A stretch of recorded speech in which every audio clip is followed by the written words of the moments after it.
All right, let's dive into the powerful short stories of Mehmet Ali Güner. We're going to be exploring the hidden worlds that we all carry inside of us and the huge gap between what people see on the outside and what's actually real. I mean, really think about it for a second. The last time you were on a bus or in a waiting room or on a plane, you were surrounded by strangers, right? But what were they really thinking? What life, what history brought them to that exact seat, right next to you?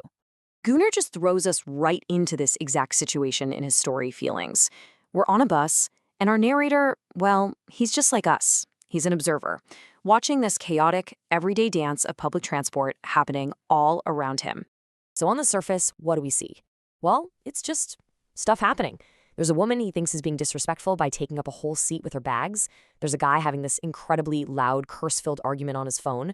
A young girl is so lost in her screen she might as well be in another universe. You've got lovers, friends.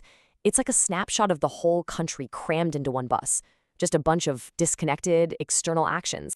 Okay, but here's where it gets really interesting, because Gunnar immediately rips us away from what our eyes can see and plunges us deep into the turbulent world of what they can't, that relentless, noisy monologue inside our own heads. And this gets right to the heart of it. On the outside, all we see is a quiet guy observing the world, but inside, his mind is an absolute storm.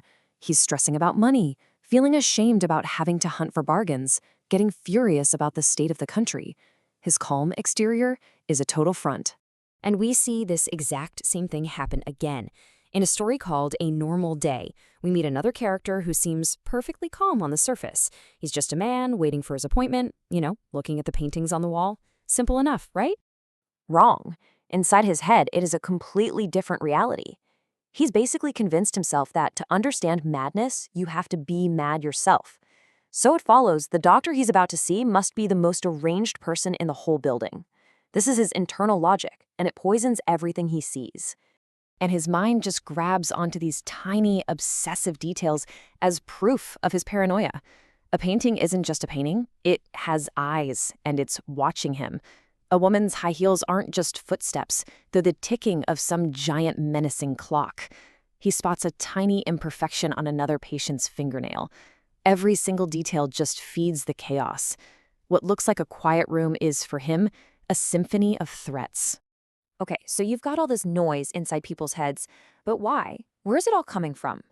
This is where Gunnar takes us even deeper, showing us that underneath all the day-to-day anxiety, there are often these profound, life-altering scars that people carry in total silence. First, we meet Berfin. She's a 10-year-old girl whose entire reality has been shaped by war. Think about that. Her lullabies were literally bomb blasts. Her playground was a conflict zone. She has a little rag doll named Azize, and together they dream of a world without gunfire. Her story isn't just about anxiety. It's about a childhood that was completely stolen by trauma. Then, on a plane, we meet a young soldier. On the outside, he's just a fidgety, nervous flyer, annoying even. But his story reveals why. He's spent weeks out in the field, seen his friends just break down from sheer terror, and he's witnessed death firsthand. So his fear of flying, it's just a symptom of a much, much deeper horror. And finally, we meet Lal Bektash, a quiet shepherd who visits a miller every single day. For years, he doesn't say a word, but when he finally speaks, he shares this unspeakable tragedy. He watched his entire family die in a fire, and he was completely powerless to help. This one horrific memory is an unquenchable fire that has defined every single day of his life since. So look, here's the crucial point. You've got Berfin the child, the young soldier, and Lal Bektash the shepherd. Their lives are completely different, right? But they are all bound together by this silent, invisible, and absolutely devastating pain. A pain you would never, ever guess just by looking at them. So how in the world do you live with that? With that kind of story locked inside you, how do you find any kind of release? Well, the stories show us a few different, and honestly, often pretty desperate, ways people try to cope. For some, like the shepherd, the answer is silence. He never actually speaks about the tragedy, but he keeps the wound fresh by singing the same mournful song, day after day. For others, it's repression. The soldiers try to hide their fear, one so intensely he actually breaks a tooth trying to hold back his tears. And then, there's a third way. This desperate need to turn all that chaos into art. Let's go back to our observer on the bus for a second. He's so overwhelmed by the chaos outside and this storm inside that he feels this powerful, irresistible urge to write it all down. But he's terrified that this urge is actually a sign that he's losing it, that trying to capture all this insanity on paper is an insane act in itself. But then he remembers this quote from the famous Turkish writer Sayet Faik Abasyonik. And this just nails the paradox. If I hadn't written, I would have gone mad. Wow. See, writing isn't the cause of madness. For some people, it is the only alternative to it. It's the release valve. It's the only way to stay sane in an insane world. But creation isn't the only way out. There's another path, and maybe it's even more powerful. It happens on that airplane journey when the young soldier finally breaks his silence and just shares his story. And just look at what happens. Before the soldier speaks, the narrator just sees an annoying, fidgety kid. But after he shares his story about the war, the narrator's entire perception is transformed.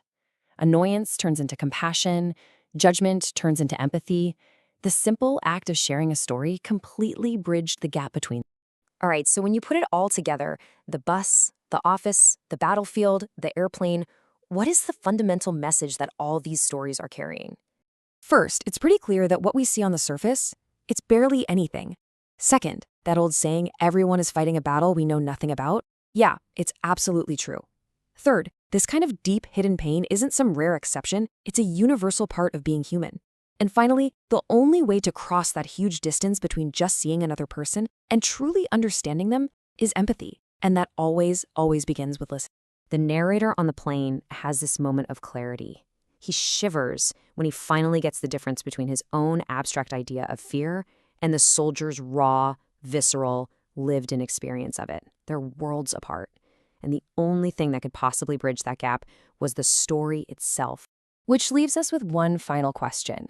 The stories in GÜNER's work might be fiction, but the people all around us are real. The stranger on the bus, the colleague in the next cubicle, the person you pass on the street, they are all carrying a story you can't see. The only question is, are you willing to stop just observing and start listening?